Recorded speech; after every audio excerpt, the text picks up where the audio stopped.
आइए आज डिक्री के बारे में जानें। डिक्री क्या है, इसकी उपयोगिता क्या है, सिविल प्रोसीजर में कब, कहाँ और कैसे इसका प्रयोग किया जाता है।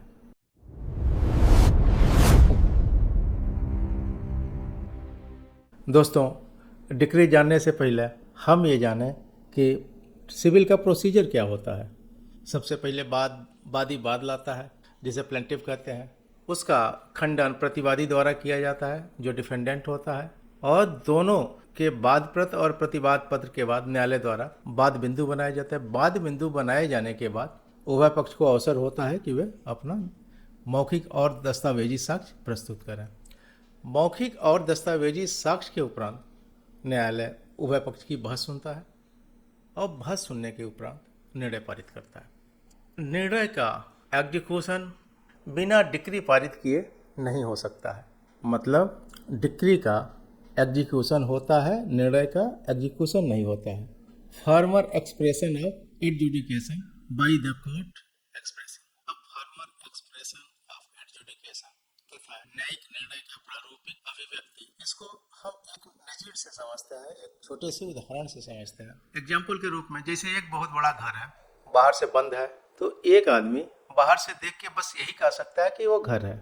इसको आप निर्णय मान लें। तो निर्णय को जानने के लिए आपको पूरा जजमेंट पढ़ना पड़ेगा और तब आप जान पाएंगे कि जजमेंट में क्या लिखा है, किसकी जीत हुई है, किसकी हार हुई है, कौन से अनुतोष प्राप्त किया गया है। मकान को जब तक खोला ना जाए तब तक उसके अंदर क्या है हम जान नहीं पाएंगे। जो मकान की चाबी होती है उसको आप एग्जीक्यूशन मान लें, उसको आप डिक्री मान लें। जो ही आप मकान का ताला खोलते हैं तो क्लियर हो जाता है कितने रूम हैं, बेडरूम कहाँ है, किचन कहाँ है, किचन गार्डन कहाँ है, ये सब चीज़ें मालूम हो जाती हैं। तो इसको हम इस रूप में जान सकते हैं कि निर्णय का प्रारूपिक अभिव्यक्ति, वह जजमेंट जो प्रारूप में बताया गया हो, प्रारूप के साथ बताया गया हो, वो डिक्री है। निर्णय जो है 10 पेज का भी हो सकता है, 50 पेज का भी हो सकता है, 100 पेज का भी हो सकता है। ये ऐसा इसलिए है कि उसमें हर बिंदु का, हर इशू का डिस्पोजल होता है और जो भी एविडेंस, चाहे ओरल हो, चाहे रिटन हो, चाहे एविडेंस डॉक्यूमेंट का हो, उसको कोर्ट जो है एक्सप्लेन करके तब जजमेंट के निष्कर्ष में पहुंचती है। जबकि डिक्री है आपके एक पेज में ही पूरी बातों का एक्सप्लेन होता है। किस न्यायालय में बात चल रहा था, डिक्री कहाँ से पारित की गई, पक्षकार कौन कौन लोग थे, अनुतोष क्या मांगा गया था, अनुतोष क्या दिया गया है, कोर्ट फीस क्या थी, अधिवक्ता कौन थे दोनों पक्ष के, और न्याय शुल्क में क्या दिया गया है, कितना दिया गया।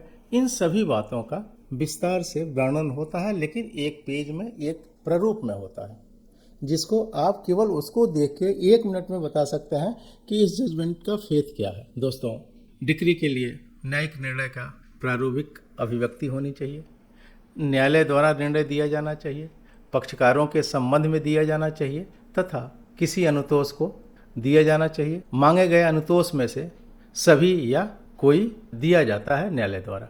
अब ये आता है कि डिक्री, कौन सा निर्णय डिक्री है, कौन सा आदेश डिक्री है। बात का खारिज होना, अपील का खारिज होना, न्याय शुल्क के अभाव में बात खारिज होना, लोक अदालत का जजमेंट, वह आदेश जो डिफॉल्ट में खारिज हुआ है, अंतरिम आदेश है, रिमांड का आदेश है, उसे हम डिक्री नहीं कहते हैं।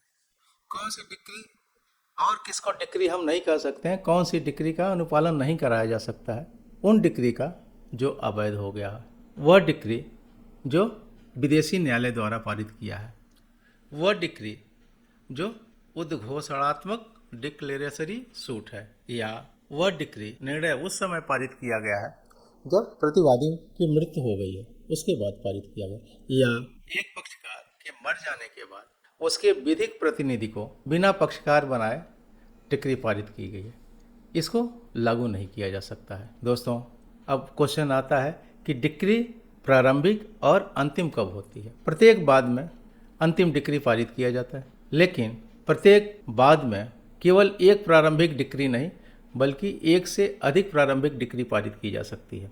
प्रारंभिक डिक्री से बाद में अधिकारों का उद्घोषणा होती है, अधिकार बताए जाते हैं, जबकि अंतिम डिक्री में अधिकार को लागू किया जाता है। प्रारंभिक डिक्री अंतिम डिक्री से पहले पारित की जाती है। प्रारंभिक डिक्री का मतलब है कि अभी बाद में और कार्रवाई होनी बाकी है। आदेश 20 और आदेश 34 में उन वादों की सूची दी गई है जिसमें प्रारंभिक डिक्री पारित की जा सकती है।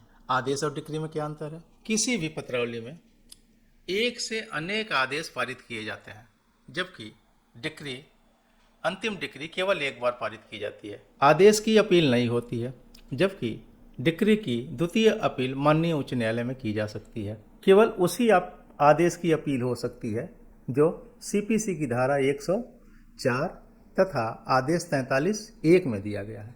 डिक्री न्यायालय द्वारा बनाई जाती है। डिक्री पे हस्ताक्षर पीठासीन अधिकारी के हो जाने के 15 दिन के अंदर ही डिक्री तैयार कर ली जाती है।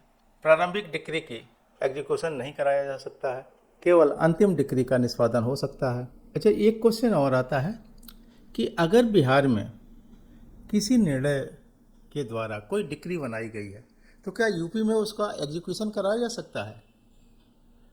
आपका उत्तर होगा हाँ। कहाँ व्यवस्था दी गई है? सीपीसी की धारा 40 में ये व्यवस्था दी गई है कि डिक्री कहीं भी भेजी जा सकती है, कहीं भी एग्जीक्यूट कराई जा सकती है।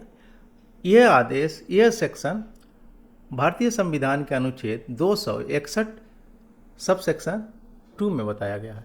न्यायिक निर्णय का एग्जीक्यूशन भारत में कहीं भी कराया जा सकता है। जगदीश बनाम जवाहरलाल 1961 सुप्रीम कोर्ट में माननीय न्यायालय ने कहा है, डिक्री निर्णय के अनुरूप बनाई जाती है, उससे पृथक नहीं। इसी प्रकार बसंती बनाम सूर्य प्रकाश 1969 गुजरात हाई कोर्ट ने कहा है कि डिक्री उस दिन प्रभावी हो जाती है जिस दिन पीठासीन अधिकारी द्वारा डिक्री पर जिस दिन हस्ताक्षर करके डेट डाल दिया जाता है, उस दिन डिक्री प्रभावी हो जाती है।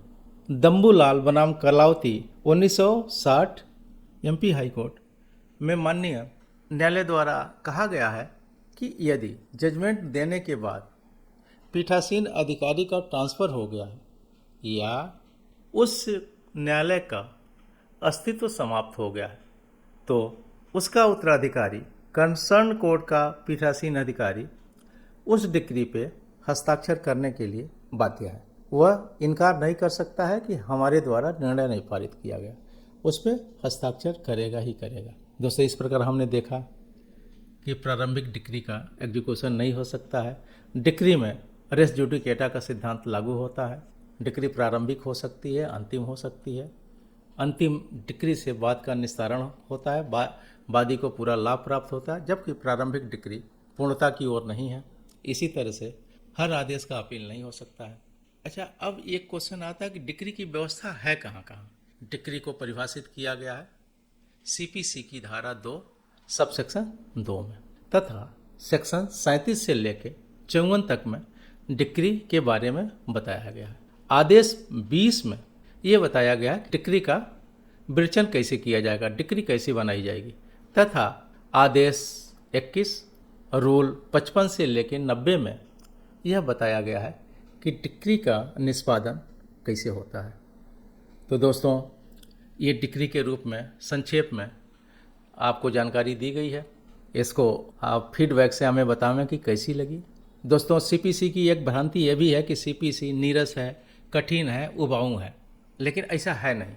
अगर सीपीसी के संबंध में कंसेप्ट आपके क्लियर हैं तो सीपीसी क्रिमिनल ट्रायल से भी, आपराधिक विचारण से भी अधिक आसान है।